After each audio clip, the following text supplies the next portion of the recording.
Assalamualaikum warahmatullahi wabarakatuh. Salam dan bahagia. Kami dari kelompok 3B, praktikum proses manufaktur yang beranggotakan 1. Tegar Purnama Atmaja, 2. Jerry Nurbudianto, dan yang ketiga Rizka Rahayu.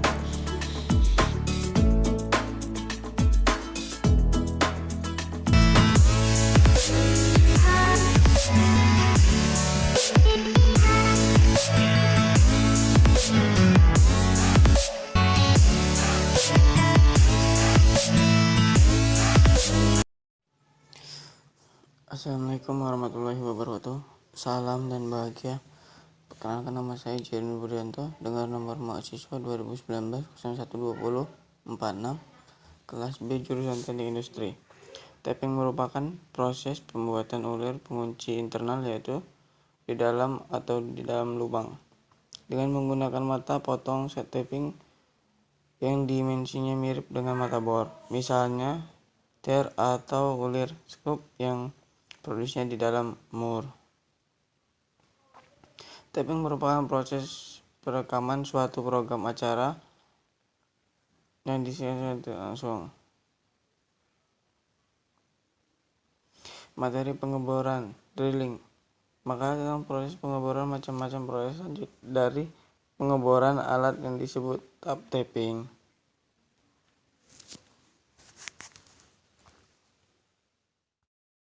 Saya Rizka Rahayu dengan nomor induk mahasiswa 2019012048. Jenis-jenis tap dan fungsinya. Tap adalah suatu alat potong yang dapat digunakan untuk membuat ulir dalam, baik secara manual dengan menggunakan tangan maupun dengan menggunakan mesin. Yang pertama, tap tangan standar. Tap tangan standar memiliki bentuk seperti ulir luar atau sekrup yang dibuat dengan 3 atau lebih lekukan memanjang yang dikenal dengan istilah galur, di mana galur-galur ini membentuk sisi-sisi pemotong dari tap. Yang kedua, tap pipa.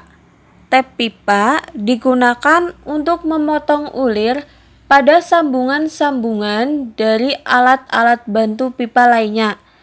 Pada umumnya, pipa digunakan sebagai saluran untuk mengangkut cairan dan gas. Oleh karena itu, ulir-ulir yang dibuat pada sambungan-sambungan pipa harus memiliki suaian yang ketat untuk mencegah terjadinya kebocoran. Yang ketiga, tap ujung spiral.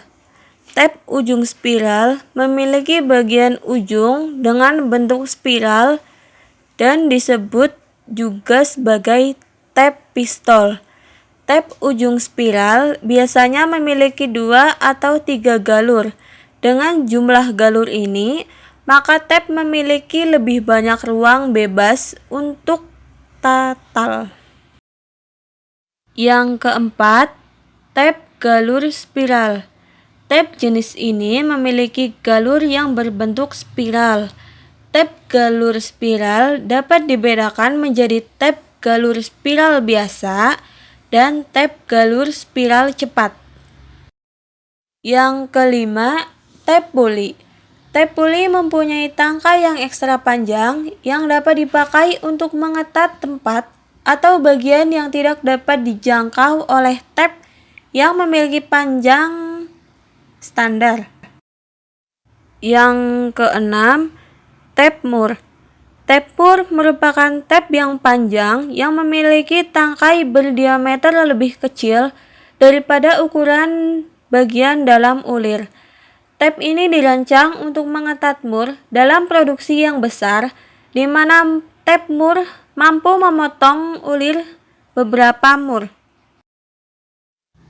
Yang ketujuh, tap pembentuk ulir. Berbeda dengan tap-tap lainnya, tap pembentuk ulir tidak hanya memotong material benda kerja yang akan dibuat ulir, Tetapi tab ini melakukan pembentukan dingin dengan mengerol ulir di tempatnya dengan cara memindahkan material benda kerja. Yang kedelapan, tab perbaikan ulir otomotif. Tab perbaikan ulir otomotif digunakan untuk memperbaiki ulir dalam yang rusak pada komponen-komponen otomotif tanpa terjadi pemotongan bawah pada ulir yang masih baik. Dalam perbaikan ulir dengan tahap perbaikan ulir otomotif dapat juga menghilangkan goresan-goresan atau torehan-torehan pada ulir.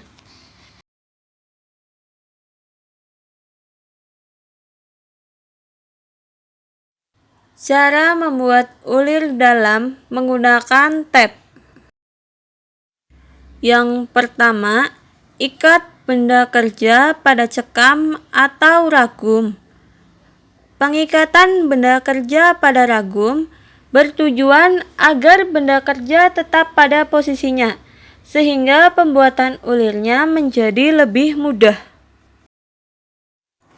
Yang kedua, buat lubang yang lebih kecil dari ukuran tab. Lubang yang akan diukur harus lebih kecil dari ukuran tabnya. Dimisalkan ingin membuat ulir metris dengan ukuran 8x1, maka lubang yang harus dibuat berdiameter 8 dikurangi 1, yaitu 7 mm. Diameter tersebut adalah diameter minimal yang dapat digunakan untuk membuat ulir. Namun, jika dalam prakteknya terlalu susah, Anda bisa menggunakan diameter yang lebih besar. Misalnya 7,1 mm atau 7,2 mm. Yang ketiga, buat chamfer atau countersink pada lubang. Chamfer ini berguna agar tab bisa masuk dengan mudah ke dalam lubang pada saat pembuatan ulir. Yang keempat, siapkan tab beserta handle-nya. Biasanya tab terdiri dari 3 nomor. Nomor 1 untuk pengerjaan awal, nomor 2 untuk pengerjaan lanjut, dan nomor 3 untuk finishing. Gunakan secara berurutan untuk mendapatkan hasil yang bagus. Yang kelima, posisikan ujung tab pada lubang. Pastikan posisinya benar-benar tegak lurus, karena jika miring, ulirnya bisa rusak atau tidak berbentuk sama sekali. Yang keenam, tekan dan putar tab. Putar handle tab menggunakan kedua tangan. Ketika memutar tab, jangan lupa disertai dengan tekanan. Putar sampai terjadi pemakanan, putar sejauh setengah putaran saja. 7. Putar balik tab sepanjang 1/4 putaran.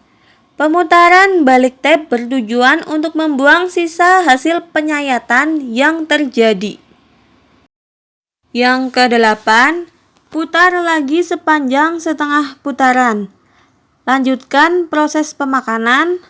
Lalu yang kesembilan, ganti tab dengan nomor selanjutnya. Jika dirasa sudah cukup, ganti tab dengan menggunakan nomor selanjutnya. Lalu yang ke-10, kita cek ulir yang sudah dibuat. Jika proses pengetatan sudah selesai, silahkan cek ulir yang sudah dibuat menggunakan trit gauk atau menggunakan baut yang ukurannya sesuai.